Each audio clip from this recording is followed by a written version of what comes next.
안녕하세요. 포유 한율연구소입니다. 이번 시간에는 주식이나 가상자산, 부동산도 마찬가지인데요. 물리면 버티기 전략으로 가야 되느냐, 아니면 위기 관리를 해야 되느냐라는 주제를 가지고 나왔습니다. 제가 이제 오래 살지는 않았지만은 대충은 이제 이 증시와 자산 시장에 몸을 담은 지가 한 3, 40년 되는데 버티는 사람들 중에 실패하는 사람들이 더 많더라고요. 성공하는 사람보다.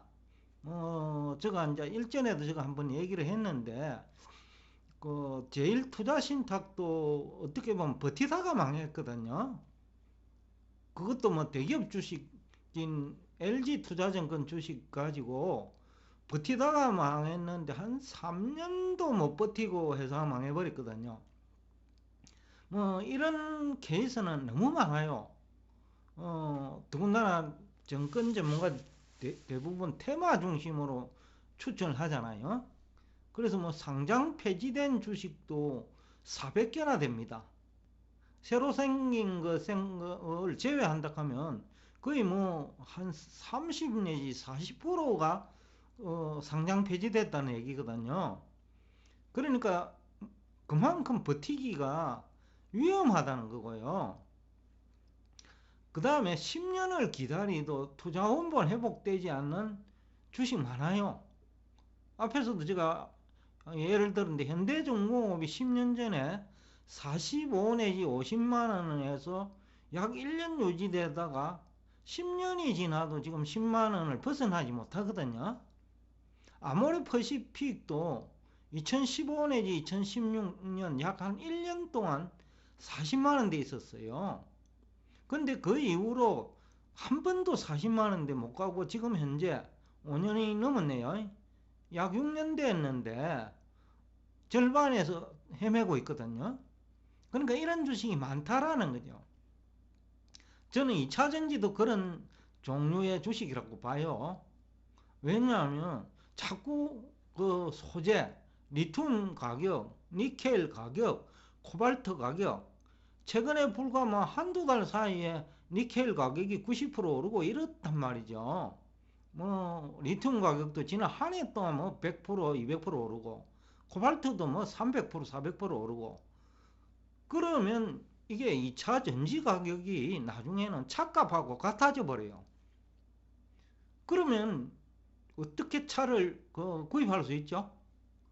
더군다나 2차 전지 한 두 개 정도는 있어야 갈아 끼울 수가 있는데 두 개를 갈아 끼우면 이거는 뭐 엄청나죠. 차값보다 더 비싸죠. 그러니 이런 일이 이제 발생할 건데 그런 주식도 그러면 10년 기다리면 될 것이냐? 더군다나 아직까지는 전기차 시대 초기잖아요. 그러니까 리튬, 코발트 수요가 많지 않다는 거죠. 그러니까 가격이 아직은 그 소재 가격이 비싸지 않다라는 얘기죠. 근데 이게 조금만 더 그 전통적인 경유 휘발유차가 없어지고 전기차가 뭐 지금 내연기관차의 3분의 1만 증가하더라도 제가 볼 때는 리튬이나 코발트, 니켈 가격이 거의 뭐 두 배 더 올라간다고 보거든요. 그럴 때도 그러면 이런 차들이 팔릴 것이냐? 그리고 그런 차를 살 수 있는 사람은 얼마나 많을까? 또 우리 뭐 환경, 그러니까 근로자의 환경, 그 다음에 정시 환경, 부동산 환경, 가상자산 시장 환경 이런 거 다 종합해 보더라도 그것이 과연 얼마나 팔릴까라는 거죠. 그런데 그런 걸 가지고 버티면 해결이 될까요? 원가는 생산 원가는 자꾸 오르고 그 다음에 시장의 뭐 근로자들이나 자영업자, 중소기업, 뭐 대기업 양극화는 계속 진행되고 그걸 버텨가지고 해결될 성질이냐? 더군다나 지수 상품도 원본 회복되지 않는 상품 많아요. ETF 상품은요. 지금 제가 작년에 그 테마적으로 부상한 그 메타버스 관련주나 NFT 관련 ETF 상품 중에는 제가 느끼고는 10년 이상 원본 회복되지 않을 ETF 상품, 그러니까 지수 상품이 있다고 봐요. 그러니까 그런 것도 가지고 버텨야 될 것이냐, 이런 얘기죠. 그 다음에 뭐 연세가 드신 분은 알겠지만은 2007년 12월에 그 인사이트 펀드라고 중국에 투자하는 펀드가 있었는데, 그게 2015년 그 한 3 내지 4개월 뭐 원본 근처 회복이 됐다가 그 다음에는 13년 동안은 원본 회복이 안 돼요. 그러니까 이런 기간 동안 여러분들이 버틸 것이냐, 또 그런 나머지 5년 10년을 기다리면 그러면 원본 회복될 것이냐라는 거죠. 근데 이제 앞에서도 얘기했지만은 과거와 다르다는 거예요. 경제 및 금융시장 환경이. 과거에는 뭐 정부도 부채가 많지 않았고, 기업도 부채가 많지 않았고, 가게도 그렇게 부채가 많지 않았단 말이죠. 그리고 채권 시장의 거품 정도도 뭐 과거에는 크지 않았고, 근데 지금은 모든 나라가 그러니까 뭐 170개 국가 중에 한 개 국가만 제대로 뭐 두들겨 맞아버리면, 이번에 러시아 사태도 그 케이스고요. 러시아 사태가 안 생겼더라도 아마 올 가을이나 내년쯤에는 중국 때문에라도 뭐 우리 시장이 두들겨 맞지 않을까라는 생각을 제가 하고 있었거든요. 근데 이런 불확실성의 세계에서 버티기 전략이 과연 성공할 수 있을까라는 거죠. 그래서 제가 오늘 이 주제를 가지고 나왔는데, 뭐 중국도 불확실하고 한국 경제도 불확실하고, 그러면 두 개 중에 어느 나라도 문제가 생기면 같이 영향받는 것이 오늘날 자본주의 질서거든요. 그만큼 국제 간에 이제 상호작용 관계가 그 밀접하다는 거죠. 그렇기 때문에 버티는 전략은 저는 이거는 굉장히 위험한 전략이다. 차라리 위기 관리가 중요하다. 위기 관리를 못하면 버티는 건 아무 의미가 없잖아요. 그래서 그 나스닥 지수 100에 3배수 투자하는 경우, 지금은 이제 미국 그 정권 전문가들도 지금보다 10% 정도 더 내릴 수 있다는 사람이 이제 많이 증가했어요. 러시아 사태를 계기로. 그러면 지금 20% 터진 사람은 10%더 내리면 30%잖아요. 그러면 3배수면 90% 터지는데 그걸 버텨야 될까요? 그럼 버티면 해결될까요? 나스닥 지수 중에 그 중에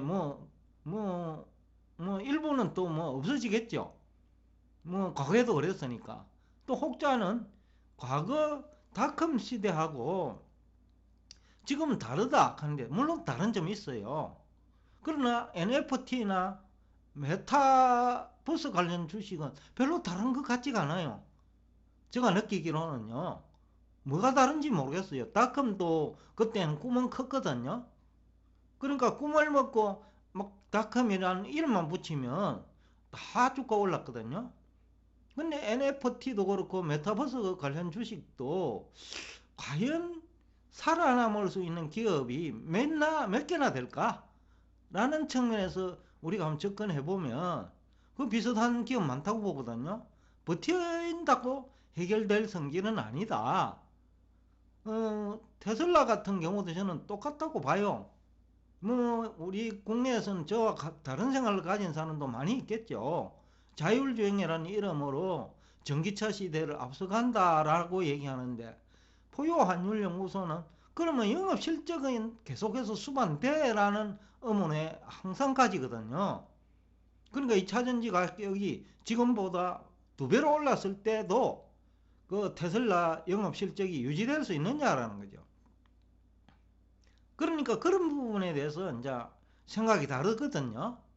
근데 그 지금 작년 고점이 뭐 주당 1200달러인데 그게 한 2, 3년 유지될 수 있고, 그 이후에는 또 경쟁사도 많이 나타날 거고, 그래도 뭐 마진율이 떨어져도 그 뭐 주가가 유지될까? 그게 조선업체가 대표적이거든요. 현대중공업 아까 얘기했는데 10년 전에 장사 잘 됐단 말이죠. 그러니까 현대중공업은 영원할 줄 알았죠.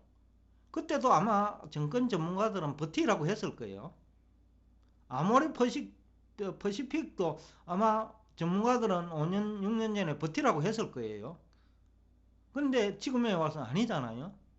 그러니까 지금 제가 하고자 하는 얘기가 과연 버티기 전략이 가능한 주식이 몇 개나 될까 한국 증시에서 그런 의문을 가져요. 실제로 지난 뭐 한 10년간을 보면 부침이 많았거든요. 뭐 몇 개 종목은 뭐 2,000개 정도 중에 한 서너 개만 버티기 전략에 성공한 거 아니냐. 나머지는 주가 올란 거 빠지고 그 다음에 별 볼일은 어떤 주식이 올라가고 이런 식으로 해가 종목 교체가 일어났거든요. 그럼에도 불구하고 우리가 버티기 전략으로 버틸 것이냐. 더군다나 오늘하는 국가 간의 그 경제적으로 의존 관계가 굉장히 밀접하잖아요. 근데 거기다가 국가마다 다 뭐 정부 부채, 기업 부채, 가계 부채 다 많단 말이죠. 그러면 어느 한 나라에서 문제가 생겨도 우리가 막 건강하다면 문제는 없어요. 근데 우리나라도 뭐 가계부채, 기업부채, 정부부채 쉽게 하면 불확실성이 큰데 다른 나라까지 비슷한 상황이 생겨가 한쪽에 문제가 생기면 그냥 큰 폭으로 주식시장이 두들겨 맞는 거예요. 그래서 제가 오늘 그 뭐 마무리를 하면 결국은 우리 정시 환경, 자산시장 환경을 종합해 볼 때 버티기 전략은 위험하다. 뭐 위기 관리를 해야 버틸더라도 성공을 기대할 수 있잖아요. 그래서 항상 위기 관리를 해야 된다라는 얘기를 하면서 여러분과 대화를 여기서 끝내겠습니다.